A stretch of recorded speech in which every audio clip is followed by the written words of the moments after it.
What's going on, everybody? It's Charles. In this video, we are going to be building a workbench with integrated toolbox and side locker. The back wall of the shop is primed for a custom built-in toolbox / workbench. What I really wanted was to have a space for tool storage, for a little bit more bulk storage, a work surface, and if I could integrate some of the things I already had, that would be even better. So what I did was I separated the side locker from the red toolbox that I have.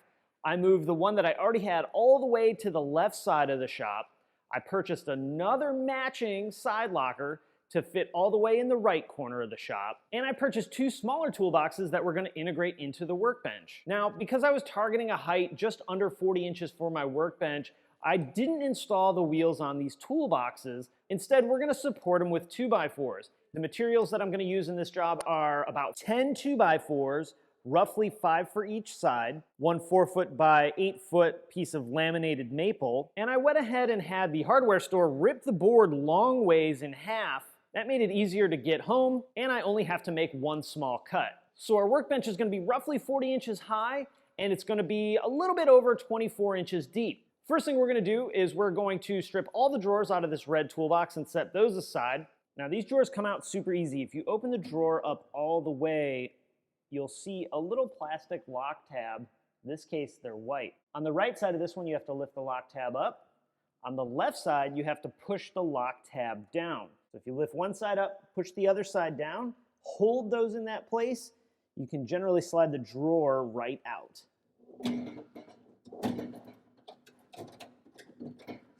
Maybe.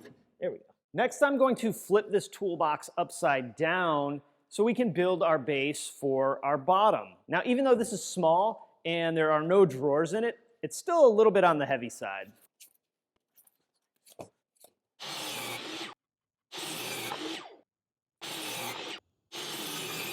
Also, there's some supports on the bottom of this box that we'll need to work around. What I decided to do was just put a small notch in the 2x4s that run from the front of the box to the back of the box. That way they're even with the boards that run left to right. First, we'll mark off where they're at, then we'll stand our 2x4 up, use our saw, and just make little notches. Next, I'm gonna test fit the base I just built. Since it fits really well, let's drill some pocket holes in it and screw the whole thing together. Now our base is all built, seems pretty solid. We can go ahead and remove it. I might sand it a little bit just to clean it up. Go ahead and paint it. Now I spray painted the other side, so I'm gonna do the same thing with this one. While the paint dries for our base, let's get our side locker set where it's going to go. But first, let's get this guy out of the way. Setting the locker should be pretty straightforward. We want it tucked into the corner as far as we can. A couple of notes in my particular application, and you'll really wanna pay attention to this too. There is an outlet right behind that locker, which works out awesome because then we can plug a couple power strips in and have power inside the locker. But we need to do that before we set our locker in place, otherwise we're having to drag it back out. One thing I like about this particular locker is there's the normal casters that most of these side lockers have, but this one also has a set of wheels on the other side so that you can maneuver it around and into place while you're trying to bolt it to your toolbox. Another thing we need to take into account on what is actually the top side of our box is this lip right here. Now, there's a handful of ways you can handle this.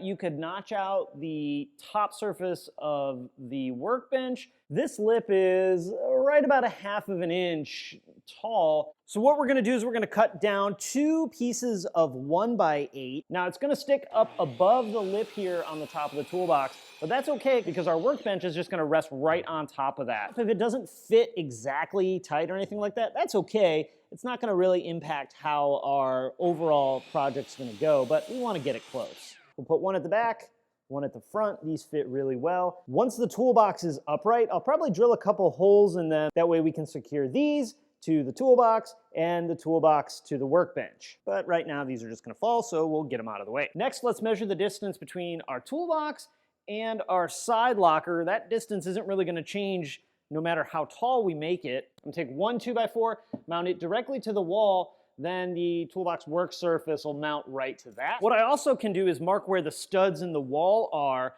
Because these toolboxes don't sit all the way up against the wall, we have a little bit of fudge we can do with the overall length of the 2x4 that mounts to the wall. Oh, and by the way, this stud finder is pretty darn nice. So we know we have a couple of outlets here. We should have a stud on either side. Looks like between the toolbox and the side locker, we're gonna have 5 studs that we can anchor that support 2x4 into. All right, the paint on our base is pretty much dry enough to go ahead and start to set this together. Let's get our base set down into place.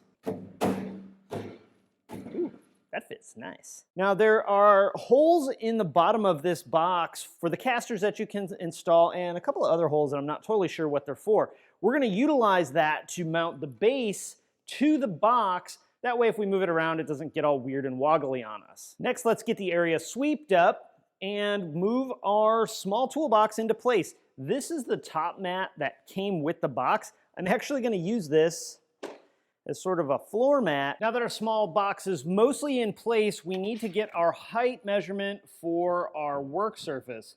Let's get our 2x8s set into place. Now basically, our 2x4 mounted to the wall is going to be the same exact height as these 2x8s are. That way when we set the work surface on it, it's resting on this and on the 2x4 at the back. Now our toolbox is pretty much level. It looks like this side needs to come up just a tiny bit. It's probably because the floor itself isn't perfectly level, and let's be honest, the box could be tweaked just a tiny bit, but I think for our measurement purposes, this is gonna be totally fine. So it looks like this board is 38 3/8 inches off the ground. I'm thinking we're good. Let's go ahead and get this out of the way again and get our board installed. This is a pretty critical measurement, so I'm gonna measure it a few more times just to make sure everything is where we want it to be. We could always shim it if we have to, but I'd rather not have to.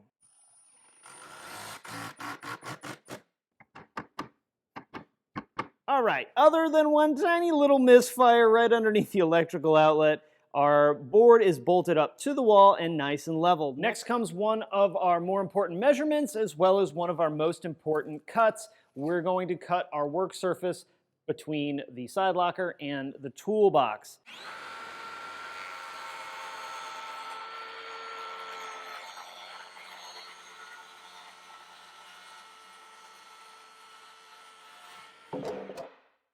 After test fitting our work surface, it is now time to build the supports for the front. Now our right side of the workbench is really well supported by our toolbox. We are going to need to build a support leg on the far left side next to the bigger box. And for the sake of symmetry, we really should put one on the right side too. First, we're going to measure and cut one 2x4 that's going to go directly underneath the work surface between the big box and the small box. We'll drill some pocket holes on the backside so that we can attach the work surface to this board. Once we level out the work surface both left to right and front to back, we'll measure from the bottom of the 2x4 underneath the work surface to the floor.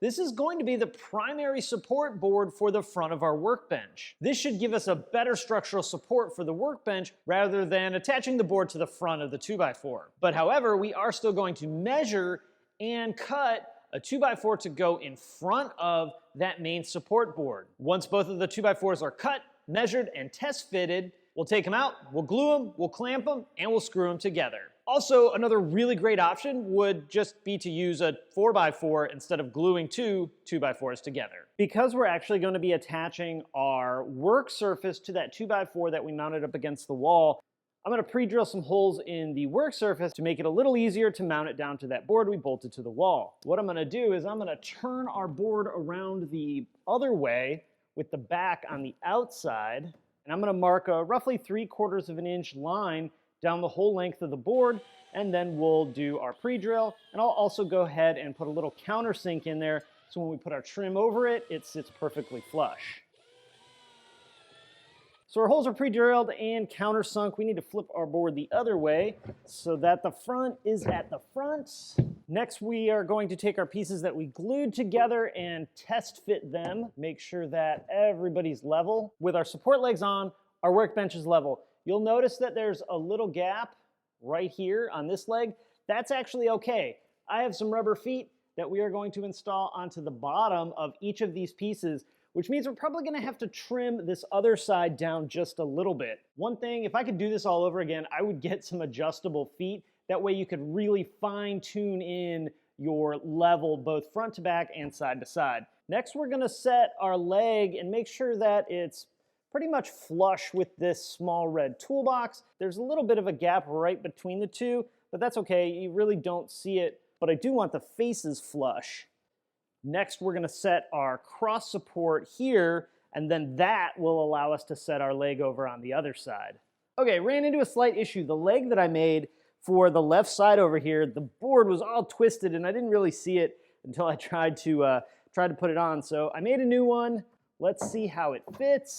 That fits really well. Our work surface is level. I had to take the clamps off that side, so we got to reclamp that and get that all flush and nice. Then we can go ahead and lock everything down. Okay, everything's level, everything's exactly where I want it. Next, let's get the bench bolted down.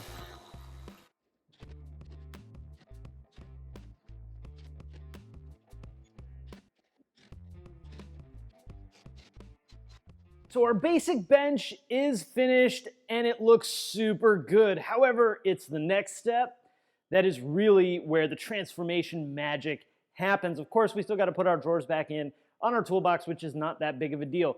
Next, what we're going to do is we're going to cut down 2 pieces of 1x2 oak and use them to trim out the front and the back where we drilled the holes and mounted the work surface to the board we mounted to the wall. Then what I'll do is I'll glue and nail the front piece, and I think I'm just gonna nail down the back piece in case we ever have to take it up for some reason. Let's be honest though, if we ever gotta take this down, it's gonna be a pretty big hassle either way, so maybe I'll just go ahead and glue it. Next up, we're gonna put a few coats of urethane over the top just to protect it. This is one of my favorite parts because it totally changes the way everything looks. And I absolutely love that, as long as it comes out looking better, not worse. This is a clear semi-gloss. I wanted a little bit of shine, but nothing too crazy. So what I'm gonna do, I'm gonna put the first coat on. I'm gonna clean up this giant mess that I have. We'll put the drawers back into our toolbox, all while that's drying. Then we'll come back and do 2 more coats, letting it dry about 4 hours between each coat, and we'll sand it between each coat as well. So there we go, we are complete with the wall of Workbench and toolbox. Now, I showed you the process for building this side. The process for building the other side was basically exactly the same. The only difference really on this side is that I built a small shelf underneath the Workbench for things like jack stands, and I may do something like that for the other side. However, I'm not totally sure what I'm gonna put there, so we'll hold off on that for now. We can always add that down the road. Let's tally up what roughly this cost. The 10 2x4s, 5 for each side, was about $33. That 4-foot by 8-foot piece of maple was about $53. I had to buy 32 feet of that 1x2 oak that came in at $43. Those rubber feet that we used were about $8 for 4 of them. Now, of course, the biggest expense were the toolboxes. Those 2 small red ones were $2.99 each, plus tax, of course. The other side locker that I actually got it on sale and with a coupon, of course, like they always do, and that was right at $1,200. Then, of course, we had a lot of little miscellaneous expenses, like the sealant I used was like $20. That stuff was pretty expensive. Various assorted screws and that kind of stuff. So grand total for materials, of course, not including labor, came in right around $2,000. Now you may be thinking, Charles, that's an astronomical amount of money to spend, and that doesn't even include the center toolbox and the locker that you already had, and I totally agree, that's a ton of money. However, you really can't find something that kind of built in for anywhere near that price point. And when it comes down to it, it's exactly what I want. It fits the space beautifully. It has a lot of really great functionality, plenty of tool storage, plenty of bigger item storage as well. And really for me, there's also the kind of cool factor, and really it's a pride factor. It's always great to have something in your home that you built or you repurposed or you reconstructed or you were involved with the process of its creation, not just write a check or swipe your credit card and have it delivered. So I encourage you all to find a project similar to this around your house if you can, or maybe in your shop, and build something yourself. It's pretty darn cool, and despite choosing to keep the shop door open and it probably being the hottest, sweatiest, gross day of the year, it was actually a pretty good time, and I really did enjoy this build. With that, I'm out. Thank you guys so much for watching, and I'll talk to you again next time. You're a good boy. Jenna, come here. Good job, buddy. What do you think? It's even Jettison approved.